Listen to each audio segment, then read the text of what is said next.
இருக்கக்கூடிய இடம் விழுப்புரம் நாடாளுமன்ற தொகுதிக்குட்பட்ட வானூர் சட்டமன்ற தொகுதியினுடைய ஒரு பிரதான பகுதியான கண்டமங்கலம் பகுதியில் தற்பொழுது நான் இருந்து கொண்டிருக்கிறேன். தற்பொழுதைய சூழ்நிலையில் விழுப்புரம் நாடாளுமன்ற தொகுதியில் உதயசூரியன் சின்னத்தில் போட்டியிடும் துரை ரவிக்குமார் அவர்களுக்கும் பாட்டாளி மக்கள் கட்சியின் சார்பில் போட்டியிடும் வடிவேல் ராவணனுக்கும் இடையே போட்டி நிலவுகிறது.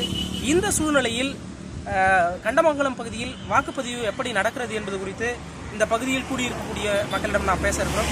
சார் வணக்கம். இந்த கண்டமங்கலம் பகுதியில் உதயசூரியன் மற்றும் பாட்டாளி மக்கள் கட்சியினுடைய வேட்பாளர்களுக்கு எந்த அளவுக்கு வாக்கு சதவீதம்ங்கிறது பதிவாயிட்டு இருக்குது? யாருக்கான வாய்ப்பு இந்த விழுப்புரம் நாடாளுமன்ற தொகுதியில் இருக்கு?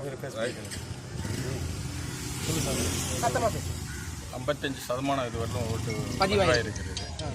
இதில் வந்து இன்னைக்கு மோடி எதிர்ப்பாளை என்பது ஒரு பெரிய அளவில் வீழ்ச்சியாக தலித் பகுதியில் ஒரு 90% ஓட்டுகள் கிடைச்சாலும் பொதுவாக இருக்கக்கூடிய இங்கே வந்து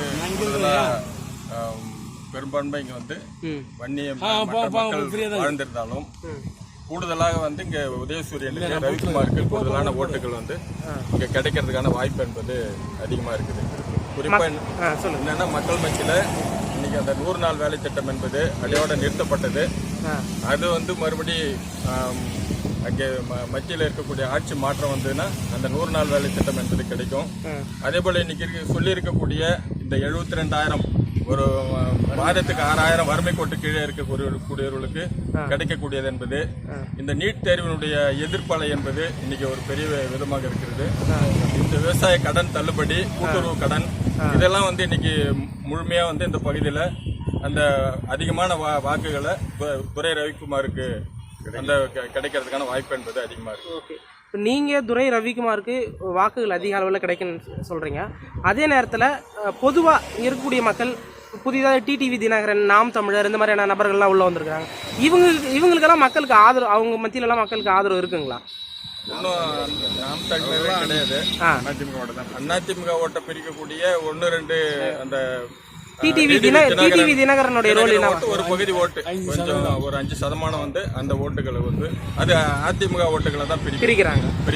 அதனால வந்து ஒரு வளர்ச்சி தான் அதுல இருக்கிறாங்க. பொதுவா மக்கள் இந்த தேர்தல், இந்த நாடாளுமன்ற தேர்தலில் எதை அடிப்படையா வச்சு வாக்களிக்கிறாங்க? மோடி எதிர்ப்புங்களா, இல்ல பொதுவான பிரதமர் வேட்பாளர் முன்னிறுத்தி வாக்களிக்கிறாங்க? மோடி எதிர்ப்பு முக்கியமா. மோடி வந்து வரக்கூடாது. எதனால வரக்கூடாதுன்னு மோடி வரக்கூடாது? ஜிஎஸ்டி வரி, அதே போல இன்னைக்கு இருக்கக்கூடிய தொழில் விவசாயம் வந்து பெரிய சீரழிவு, இன்னைக்கு இருக்கக்கூடிய தொழில் வந்து நசிவு, இன்னைக்கு 100 நாள் வேலை திட்டம், நீட் தேர்வு, இப்படிப்பட்ட விஷயங்களால மோடி மத்தியில மீண்டும் ஆட்சிக்கு வரக்கூடாதுன்றதால இன்னைக்கு இந்த பகுதி சாதாரண கிராமப்புற மக்கள் களை கொத்த போற ஜனங்கள் கூட இது ஒரு விழிப்போட வந்து இந்த ஏற்பட்ட ஓட்டுகளை வந்து மௌனமா போட்டுக்கின்னு இருக்கிறாங்க.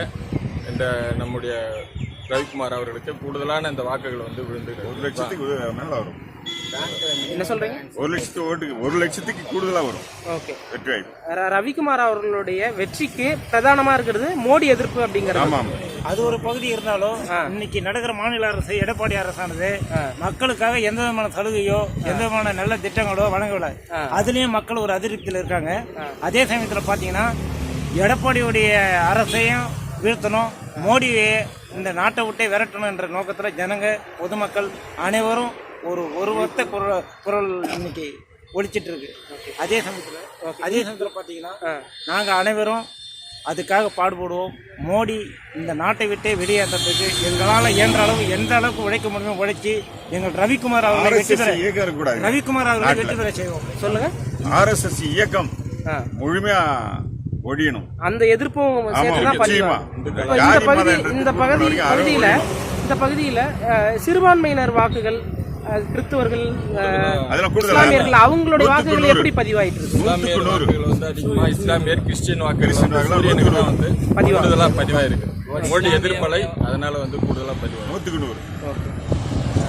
பல தகவல்களை எங்களோட பகிர்ந்தமைக்கு நன்றி.